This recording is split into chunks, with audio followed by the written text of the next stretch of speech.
안녕하세요. 저는 평범한 50대 엄마입니다. 27살 어린 나이에 결혼했으니 어느덧 25년이 넘었네요.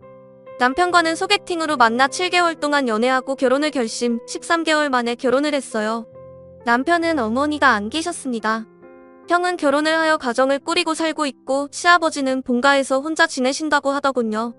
사연을 깊게 물어보진 않았지만 어차피 저희는 시댁에 들어가서 살 생각을 하지 않았기 때문에 딱히 신경이 쓰이진 않았습니다. 다만 시어머니가 없으니 이 집안에 먼저 시집온 형님과 잘 지내야겠다는 생각만 했네요. 결혼 전까지만 해도 사이 좋은 동서지간이 될 것이라 생각했습니다. 결혼할 당시 저는 친정 부모님의 도움을 받아 남편과 함께 작은 집을 매입했습니다. 물론 대출받는 것은 어쩔 수 없었지만 아늑한 우리 집이 생겼다는 것이 행복했죠. 그리고 2년 후에 큰 아이를 낳았고 또다시 2년 후에 작은 아이를 낳았습니다. 그러면서 자연스럽게 직장도 그만두게 되었어요. 그동안은 함께 벌어 생활비를 마련했지만 이제는 두 아이를 키워야 했기에 남편이 외벌이를 하게 되었습니다. 그렇게 좁지만 아늑한 집에서 살기를 몇 년. 큰아이가 7살이 되던 해에 운 좋게 살고 있던 집의 집값이 올라 저희는 경기도에 위치한 조금 더 넓은 집으로 이사를 하게 되었습니다.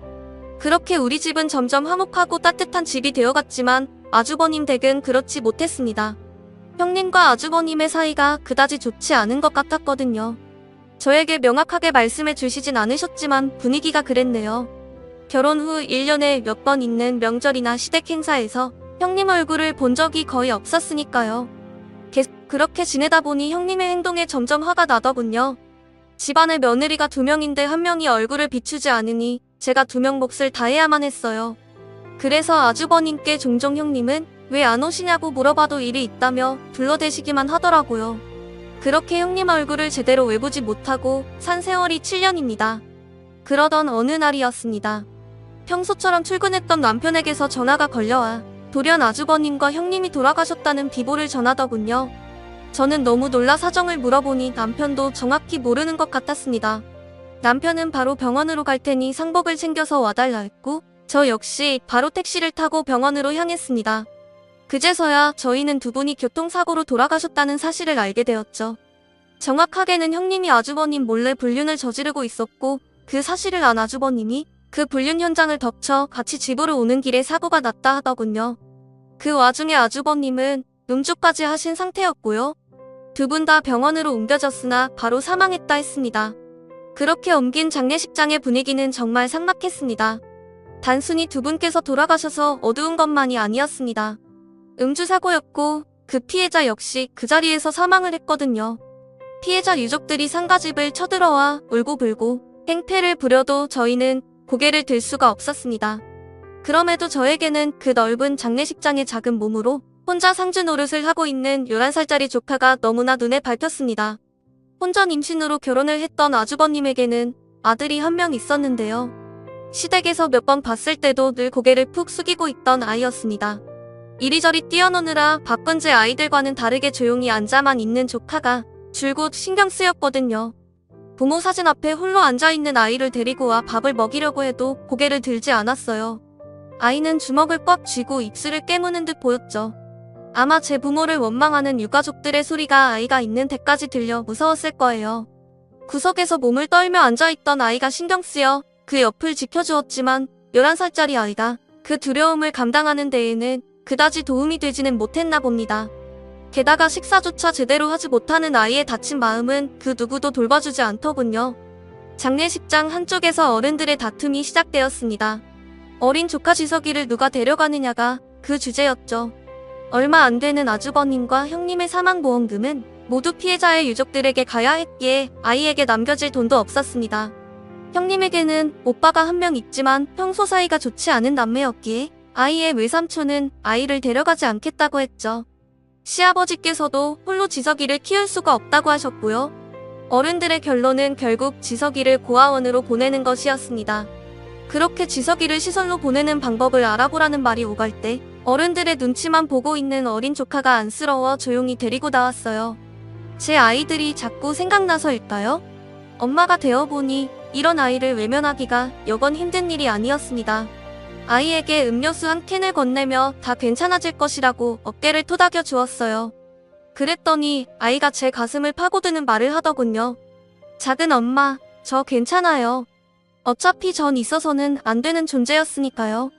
전 너무 놀라서 누가 그런 소리를 했냐며 아이에게 물었더니 혼자 임신으로 결혼을 한 형님과 아주버님이 다툴 때면 자주 하던 이야기를 합니다.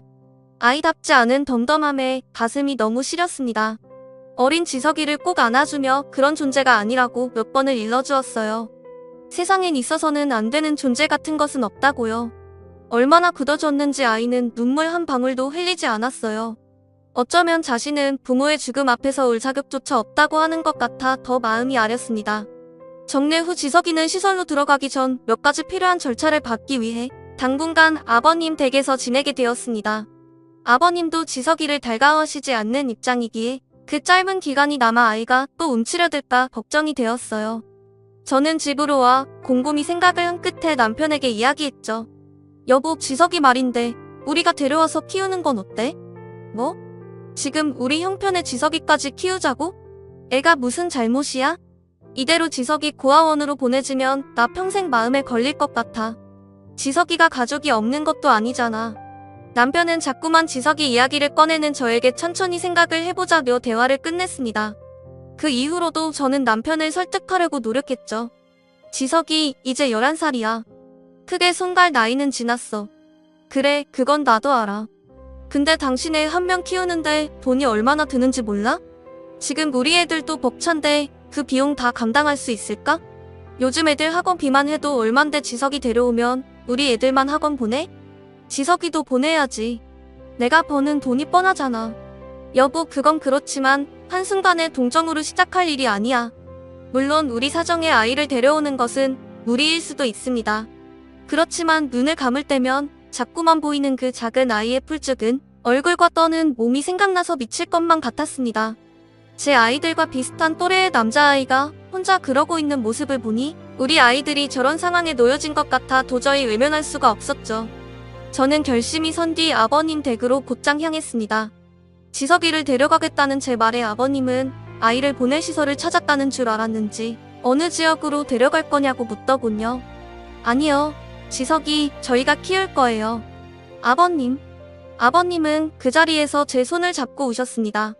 모든 사정을 아시는 아버님이니 미안하기도 하면서 지석이를 데려가겠다는 결정을 한 제게 고마워서 그러셨겠죠. 오랜만에 보는 지석이는 그 사이에 말수가 더 줄어 있었습니다. 이리저리 눈치를 보고 다니느라 아이가 더 의기소침해진 것 같았어요. 지석아, 작은 엄마랑 가자. 지석이 짐 얼른 다 챙기고 나와. 여기서 기다릴게. 아무것도 모르는 지석이는 어디로 향하는지 모른 채 저를 따라 나섰습니다. 그리고 지석이와 함께 집에 도착한 저는 작은 방 하나를 내주었어요. 내일 방 정리 싹 해줄게. 그리고 지석이가 쓸 책상이랑 침대도 사러 가자. 저 이제 여기서 사는 거예요? 지석이 이제 작은 엄마 아빠랑 동생들이랑 여기서 살 거야. 전 불행의 씨앗 같은 존재인데 죄송해요. 지석아, 왜 또 그런 말을 해? 저는 모든 문제의 근원이잖아요. 장례식장에서 아이의 외삼촌이 뱉은 말을 들은 모양이었습니다. 불행, 문제 같은 단어가 자기를 따라다니는 기분을 11살짜리 아이가 어떻게 감당할 수 있을까요? 저는 그런 아이를 꼭 안아주며 위로해 주었죠. 그런 말에 너무 신경 쓰지 마. 지석이한테 문제가 있어서가 아니라 어른들이 겁이 나서 그런 나쁜 말을 한 거야. 세상에는 자기 앞가림만 하기에 바쁜 사람들도 있지만 주위 사람들을 신경 쓰고 챙겨주면서 함께 어울리며 살아가는 사람들도 많아. 지석이는 제 말을 듣고 고기만 끄덕일 뿐이었습니다. 그날 밤 퇴근을 하고 돌아온 남편은 지석이를 보며 못마땅한 표정을 지어 보였습니다. 저는 그런 남편을 크게 나무랐죠. 당신 정말 나쁜 사람이었구나. 지석이 기분 한 번이라도 생각해봤어?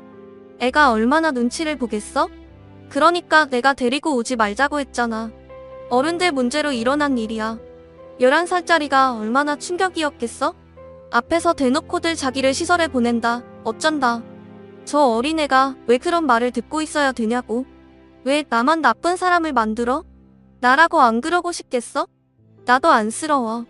내 조칸데 당연히 불쌍하고 안쓰럽지. 근데 그거랑 별개로 내버리가 뻔하니까 이러는 거잖아. 당신이 지석이 키우다가 만약에 진짜 힘들어지면 그래도 끝까지 애한테 눈치 한 번 안 주고 책임질 수 있을 것 같아? 우리 애들이랑 똑같이 키울 수 있어. 그리고 돈 걱정은 하지 마. 부족하다는 소리 안 할 테니까. 남편의 마음이 이해가 안 가는 것은 아니었습니다. 500만 원의 월급에서 대출이자와 원금이 나가고 아이들 학원비에 관리비, 보험료 같은 고정 비용을 내고 나면 우리 가족 생활비는 200만 원 남짓이었거든요. 남편은 한 달에 고작 30만 원의 용돈을 쓰고 지냈죠. 저희가 잘 조절했었으면 내 식구가 사는데 크게 문제 있는 수준은 아니었지만 한 번씩 큰 돈이 들어갈 일이 있으면 한숨부터 나오는 것은 사실이었습니다. 그런 저희의 형편의 아이 한 명을 더 키우는 것은 남편 입장에서 무리라고 생각이 들었을 거예요. 돈을 버는 사람의 입장이니 충분히 부담도 될 것이고요. 하지만 저는 남편을 이해한다고 해서 지석이를 그냥 내버려 둘 수가 없었습니다. 남편과 조금 서먹한 며칠이 이어졌지만 크게 신경 쓰지 않았습니다. 종종 의견 차이로 싸울 때마다 일어나는 일이었고 이런 상황에서는 아이들 덕에 분위기가 풀어지기도 했으니까요. 대부분 자녀가 있는 가정이 그렇듯 우리 부부도 시간이 흐르면서 점점 서로에 대한 감정이 사그라질 거였죠. 그런데 다음날 지석이가 제게 말하더라고요. 작은 엄마, 저 그냥 고아원에 갈게요. 왜? 그게 무슨 말이야? 제가 여기에 있는 게 민폐잖아요. 저 때문에 작은 아빠랑도 싸우시고 그냥 고아원에 보내주세요. 우리 집에서는 당연했던 이 분위기가 아이에게 큰 부담이었나 봅니다. 지석이에게는 버릇이 하나 있었어요. 마음이 불안하거나 눈치가 보이면 손끝으로 오소매자락을 만지작거렸습니다. 고아원으로 보내달라며 소매자락을 만지작대는 지석이의 손을 꼭 잡아주었어요. 아이는 자기 때문에 싸우는 저와 남편을 보며 눈치가 보이면서도 진짜로 자신이 고아원으로 보내질까 불안한 것 같았습니다. 지석아, 작은 아빠랑 작은 엄마는 그냥 의견이 조금 달랐던 것뿐이야. 지석이도 학교에서 다른 생각을 갖고 있는 친구랑 이야기해봤지? 그거랑 똑같은 거라고 생각하면 돼. 하지만 작은 아빠는 제가 있는 게 싫으신 것 같아요.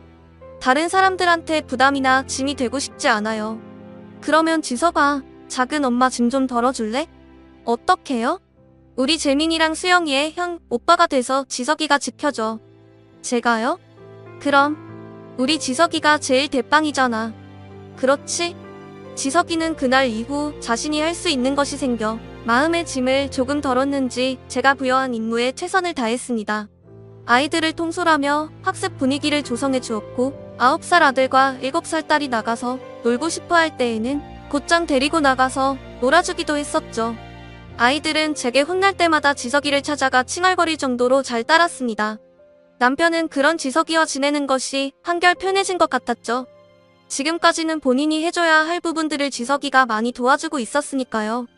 퇴근 후 쉬고 싶을 때도 아이들 때문에 쉬지를 못했으니 한편으로는 지석이가 기특하면서도 고마웠을 거예요.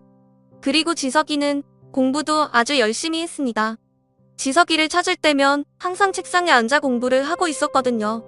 전 그런 아이가 너무 기특하면서도 혹시라도 남편과 저를 기쁘게 해줘야 한다는 강박인 것이 아닐까 걱정도 되었습니다. 그래서 지석이에게 왜 이렇게 공부를 열심히 하냐고 물었었죠. 부모가 없다고 친구들한테 따돌림 당하지 않으려면 공부라도 잘해야 하잖아요. 다행히 성적이 좋아서 그런지 반 친구들이랑 잘 지내고 있어요. 지석아, 그게 무슨 소리야. 그렇게 생각하지 마. 지석이가 공부를 잘해서 잘 지내는 게 아니라 밝고 긍정적이라서 친구들이 지석이를 좋아하는 거야. 공부 못한다고 절대 따돌림 당하지 않아. 어쩔 때면 저 작은 아이의 마음속에 아직도 트라우마가 깊게 남아있는 것 같아 보였습니다. 한창 밝게 웃으며 뛰어놀 나이에 너무 일찍 철이 들어버린 지석이가 안쓰러웠죠. 지석이는 학교를 다니는 내내 학원을 다니지 않겠다고 했습니다. 그럼에도 불구하고 늘 상위권 성적을 유지했습니다. 그리고 학급 반장까지 도맡아서 하면서 성실하게 학교를 다녔죠. 고등학교 때도 학원을 보내줄까 했더니 극구 사양을 하더군요.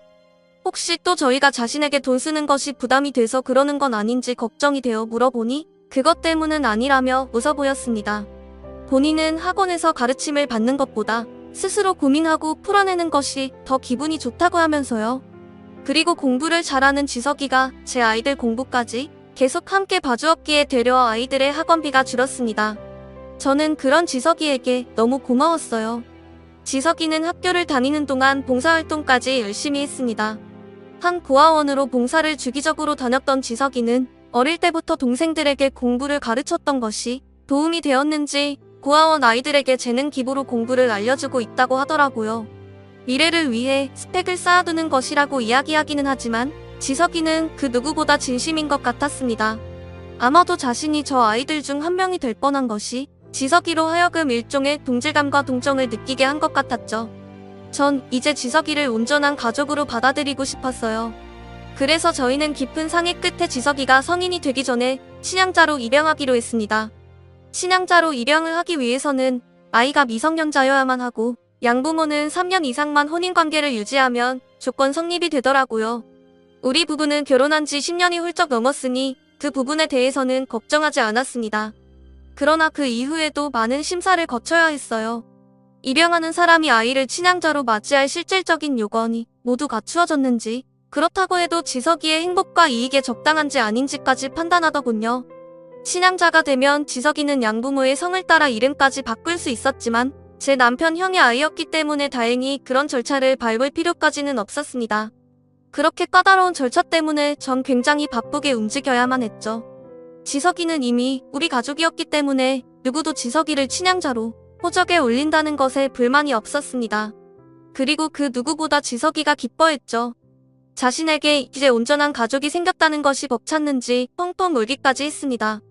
그날 저와 지석이는 밤늦게까지 허심탄회하게 이야기를 나누었죠. 그렇게 제 큰아들은 잘 자라주었습니다.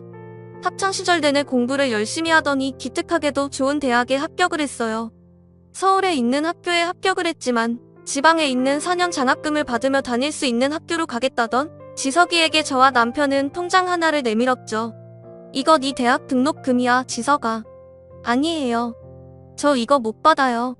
뭐가 아니야. 받아, 지석아. 지금까지 지석이가 재민이랑 수영이 과외해준 비용 넣어둔 거야. 제가 한 게 뭐가 있다고 이걸 받아요. 지석이가 왜 한 게 없어. 우리 재민이랑 수영이 학원 한 번을 안 다녔어. 다 우리 큰아들 덕분이야. 엄마가 너무 고마워. 그래도 지석이는 자기 앞에 놓여져 있는 통장을 보고 망설였습니다. 그런 지석이에게 남편이 한 소리 했죠. 이 녀석아, 부모님이 주시면 감사합니다 하고 받는 거야. 얼른 받아. 그제서야 지석이는 감사하다며 끝끝내 눈물을 보이더군요. 이후 지석이는 학교를 다니면서 군대 가기 전까지 동생들 공부를 봐주었습니다. 지석이가 가르치는 솜씨가 좋은지 아이들이 지석이를 잘 따르더라고요. 우리 가족은 지석이가 군대를 가던 날 펑펑 울었습니다. 누구보다 듬직한 형과 오빠가 군대를 가니 아이들도 많이 아쉬워했죠. 어엿하게 아이들을 안아주는 지석이에게서는 더 이상 작고 힘없는 아이가 보이지 않았어요. 군대에서도 자기 개발에 힘을 썼는지 지석이는 나날이 멋있는 남자가 되어갔습니다. 그리고 전역 후 무사히 졸업까지 잘 해내고 동기들과 사업을 시작했습니다. 처음 저희에게 사업을 하겠다고 하는 지석이가 걱정이 많이 되었어요. 아무래도 사업이라는 분야가 쉽게 성공할 수 있는 것도 아니고 혹여 많이 힘들진 않을까 싶었거든요. 하지만 잘 해내겠다는 지석이의 말에 저희는 고개를 끄덕일 수밖에 없었습니다. 뭐든지 한다고 하면 잘 해내는 아이였으니까요. 지석이는 저희의 걱정과 염려를 잠재웠습니다. 보란듯이 좋은 성과를 내고 경제지의 젊은 CEO로 소개까지 되었으니까요. 지석이가 여기저기 인터뷰를 하며 바쁜 나날을 보내던 어느 날 아이의 외삼촌에게서 연락이 왔습니다. 한참 빙빙 돌려서 얘기했지만 결국엔 돈 이야기더군요. 저는 정말 어이가 없어 말도 제대로 나오지 않았습니다. 그렇게 아이를 데리고 가지 않겠다고 소리를 지를 때는 언제고 이제 와서 삼촌 타령을 해대며 돈을 받아먹을 생각을 하다니 너무 화가 치밀어 올랐죠. 저는 이 인간이 지석이에게 단 한 푼이라도 받는 것을 허용할 수가 없어 최대한 단호하게 이야기했습니다. 지금까지 아이가 어떻게 살던 관심조차 없었던 양반이 이제 와서 숟가락 얹으려고 하냐고요. 말도 안 되는 소리 하지 말라며 언성을 높이자 적반하장으로 나오더군요. 왜 너희들만 그 자식 덕을 보는 건데 나도 좀 보자. 외삼촌이 힘들다는데 조카가 돼서 그 정도도 못해주냐? 이보세요. 지석이 백조카 아닌 지 꽤 됐습니다. 저희 쪽에서 입양했고요. 법원에서 인정해줬습니다. 저희 아들 됐으니까 행패 그만 부리세요. 저는 더 이상 이 인간을 상대했다간 저까지 같은 사람이 될 것 같아 그대로 전화를 끊어버렸습니다. 그랬더니 이후 지석이에게도 찾아간 모양이더군요. 언젠가 지석이가 제 외삼촌에게 연락이 왔었는지 물었죠. 너한테도 찾아갔었니? 네, 그런데 잘 끊어냈어요. 다시는 찾아오지 못할 거예요. 어떻게? 등본 떼어서 보여줬어요. 이제 제 외삼촌 아니니까 그만하시라고 하면서요. 또 찾아오시면 경찰에 신고하겠다고 하면서 이런 식으로 불쑥불쑥 나타나지 말라고 하니까 연락 없으시네요. 그렇게 지석이의 외삼촌은 더 이상 저희 가족 앞에 나타나지 않았습니다. 그리고 얼마 전 지석이는 29살이 되었고 예쁜 색씨와 결혼을 했습니다. 처음 저희에게 결혼을 한다고 여자친구와 함께 집에 찾아오던 날 저는 가슴이 벅차올랐어요. 우리 어머니 아버지야 인사드려. 처음 뵙겠습니다. 신혜은이라고 합니다. 저는 앞에서 저희를 보고 싱긋 웃는 지석이와 예쁜 색씨를 보는데 그만 눈물이 왈칵 쏟아졌어요. 그 역경 속에서 너무나도 잘 자라준 큰아들이 대견해서일까요? 이제 그 아들을 보내줘야 한다는 마음 때문일까요? 지석이는 울고 있는 저에게 다가와 안아주며 말했습니다. 어머니 울지 마세요. 제가 평생 어머니 아버지께 감사하면서 잘 살게요. 그날 밤 저희는 큰아들이 결혼을 하는데 작은 돈이라도 보탬이 되고 싶어 지석이에게 통장을 내밀었습니다. 지석이는 그 통장을 보더니 싱긋 웃으며 받아갔죠. 그리고 지석이가 결혼을 하기 전날 저희가 마련해준 돈에 3배가 넘는 돈이 들어있는 통장을 가져왔습니다. 부모님께 잘 키워주셔서 감사하다고 드리는 선물이니 사양하지 말고 받아달라면서요. 저는 아들 장가 보내는 마음이 이리도 기쁘면서 서운한 것인지 처음 알았습니다. 그렇게 사랑하는 제 큰아들이 결혼을 하고 저희는 첫 며느리가 생겼어요. 지석이는 저희 집 근처에 신혼집을 구했는데도 자꾸 집안이 허전하고 쓸쓸하다는 느낌이 들었습니다. 지석이의 빈자리가 너무 크게 느껴져 마음이 휑하더군요. 처음 지석이를 데려올 때가 문득 생각났어요. 날개가 다친 작은 새였던 지석이를 고쳐주고 사랑해주고 보살펴주었는데 이제는 그 날개로 헐헐 날아가며 마음껏 날개짓하는 지석이를 보려니 제가 감당할 수 없는 벅찬 마음이 드네요. 저는 이제 지석이의 행복을 바라면서 살 생각입니다. 사랑하는 우리 큰아들 지석이에게 엄마가 많이 사랑한다고 전해주고 싶어요. 지금까지 제 사연을 들어주셔서 감사합니다.